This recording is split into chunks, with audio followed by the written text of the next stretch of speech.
This is Abe Freetanzer from Awards Watch, and I'm thrilled to be speaking with Michael Mando about Better Call Saul. How are you today, Michael? How are you, Abe? Thanks for having me.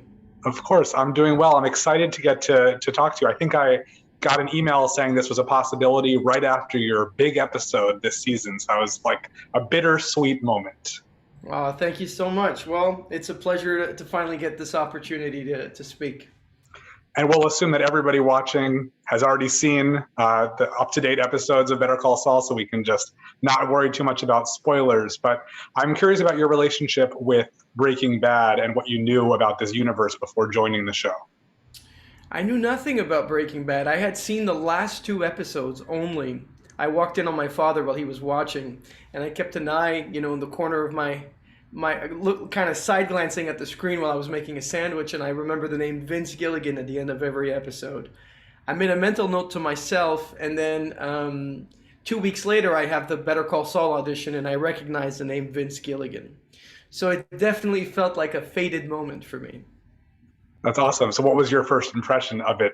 How did you go back and watch at that point? I had done the audition, and then when I found out they were interested and there was a screen test, then I started watching as much as I could.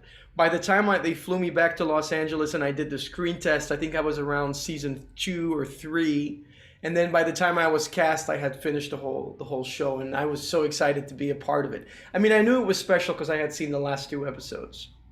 It's an interesting experience. I feel like there are a few people you can say who saw the end first, but I think that's an interesting experience. I watch TV very sporadically. I kind of research and I watch a couple episodes here and there. I watch it kind of like a student of the craft. Well, I think that even though Nacho obviously had this standout moment early in the season, that's a character I think that at the very beginning was very, very prominent. That a lot of the Breaking Bad universe people didn't show up till a lot later, but he is front and center right at the very beginning. Yes, he's mentioned in Breaking Bad, and of course we don't know why, but we know that he does something monumental so that Saul is still thinking about him 2, 3 years later. And boy, did Peter and Vince deliver, and this character ended up really being a dream role and by far exceeding all my expectations. It really was a dream come true. At what point did you know his fate?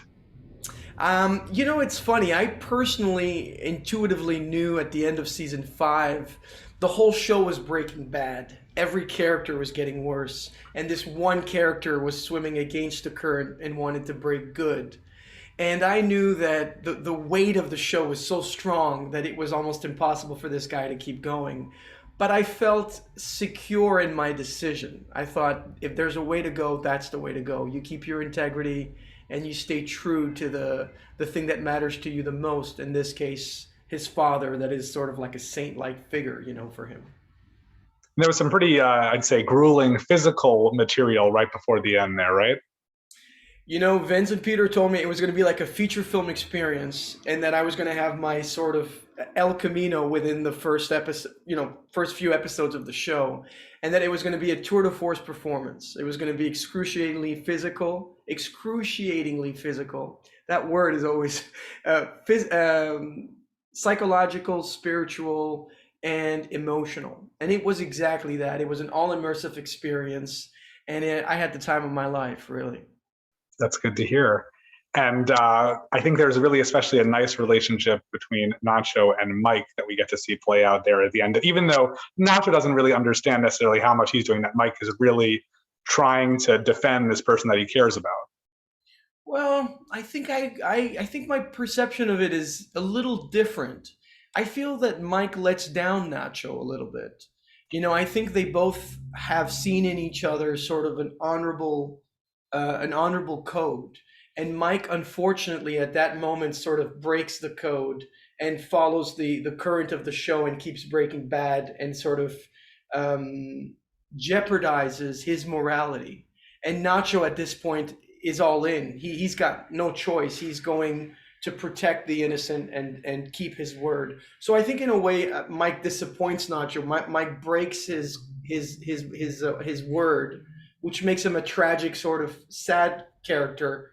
And then Nacho sort of transcends himself in his environment and becomes sort of the iconography of self-sacrifice and true love. I like that perspective. I think that makes a lot of sense. Oh, good. Glad we agree then. And then, of course, Gus is just such like an intense figure who I feel like he also is looking out for Nacho in his own way, but I think he sort of knows what has to happen. Again, I think my perception is a little different. I feel Gus, you have to see it. I see it all from Nacho's point of view, right? I think not Gus at the end is, in the eyes of Nacho, loses all power. Nacho doesn't look at him anymore, doesn't acknowledge him anymore, doesn't fear him or respect him anymore, because he realizes that this man's integrity is founded on quicksand, and that his sole objective is material gain.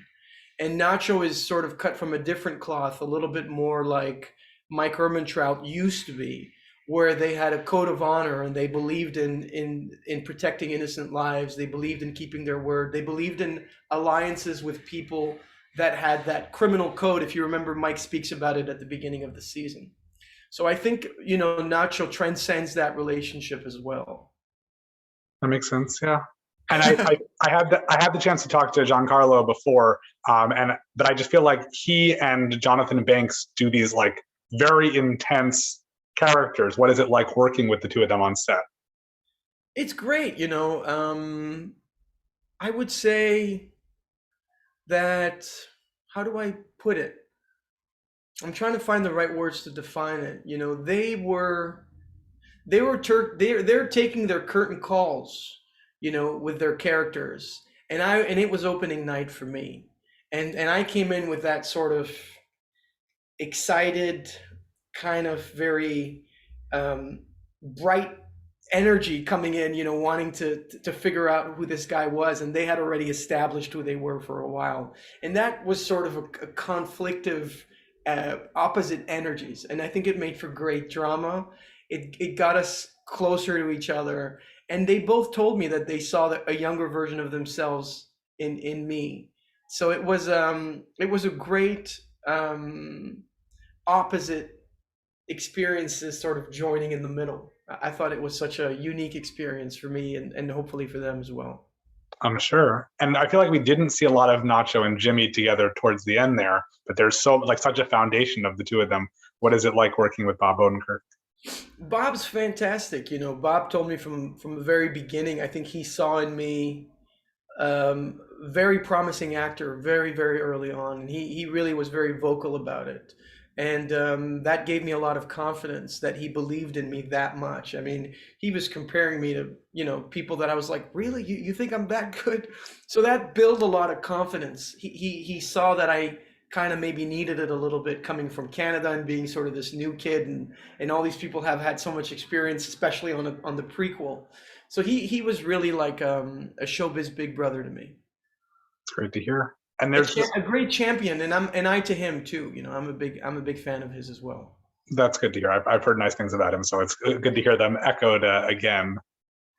There's also this other side of Jimmy's life, which Nacho doesn't really get to be part of, which is a big part of the show. Is there anyone you would have really liked to work with who Nacho just never interacted with? No, man, I don't live with any regrets. I couldn't be happier with the way it ended. I think to me, what was most important about was breaking the stereotype. For me, it was so important that the character of Nacho, he starts off as a career criminal, and you see him and you immediately think, oh, compelling bad guy. Interesting bad guy. Let's see what happens there. And then towards the end of his arc, we made TV history in that episode. We broke records, and it was trending for 8 hours straight. And it was just, people were so emotionally involved in this guy that they had initially written off as a bad guy. And to flip that archetype for me was so important on many levels. I think it was, in a way, it was revolutionary in a way for TV, especially in that genre where we were so used to seeing this type of person as bad, to have them be heroic at the end. I think, to me, no regrets, Well, I asked Giancarlo about the opportunity to get to play his character again, even after he had already died on screen. Given that this universe is so popular and it's possible that at some point we'll see some other iteration, would you have any interest in reprising this role? I think the character just leaves off at such a perfect Like the arc is so perfect the way Peter and Vince, hats off to them, and to Gordon Smith, who directed episode 3, which is really the Nacho kind of finale episode. I wouldn't touch it. I think it's perfect. I think we've said everything we needed to say with that character. That being said, Peter and Vince are such geniuses. If they called me and they said, "Hey, Michael, we've got this thing," before they can finish their sentence, I'll say, "Sure, name the time and the place, let's go." Because I love working with those people for sure. You were also part of another show that I really liked, which I think has its own like cult following. I don't think it's anywhere near as popular as Better Call Saul and Breaking Bad, but that's Orphan Black. What can you say about the experience of working on that show? It was just amazing to help launch that show with the original cast. That's something I'm very proud of, to have helped set the mood and the tone of that show with Tat and Jordan and Dylan and all those guys, and Kevin and all these people. So it was a real pleasure that we took this little Canadian show, and in its first 2 seasons, sort of made it an international thing. It was cool for us as Canadians that we were finally putting ourselves on the map in a big way. And I'm extremely proud of that. And I'm very happy to have played such an opposite character to Nacho, within a year or so. So that was fun as well. I feel like we're seeing a lot of Canadian TV now in the US, and it's really becoming very prominent. Do you think that's changed in recent years? I think TV in general is changing, and it's becoming more inclusive and more international in terms of the stories we're telling, the directors, the actors, and the points of views. I think we have no choice. It's becoming a worldwide market where the moment you click on the TV, it's instantaneously seen everywhere around the world.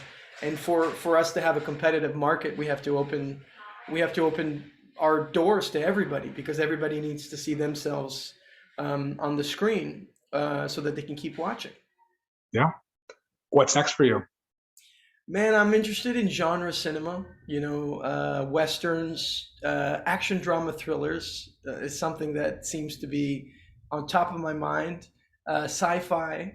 So business is open. Give us a call. Are there any filmmakers you'd really like to work with? Oh, God. The list is endless. I mean, Denis Villeneuve is a fellow Québécois, so I obviously like him.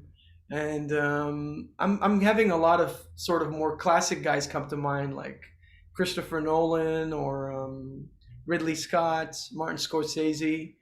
But it's just there's a huge list. I have it written somewhere actually, so I've got to think of the names. They're not coming to me at the top of my head. Well, I think those are pretty great places to start. I wish you plenty of luck. It's been great to talk with you today. Oh, thank you so much, Abe. I appreciate it, my friend. Of course.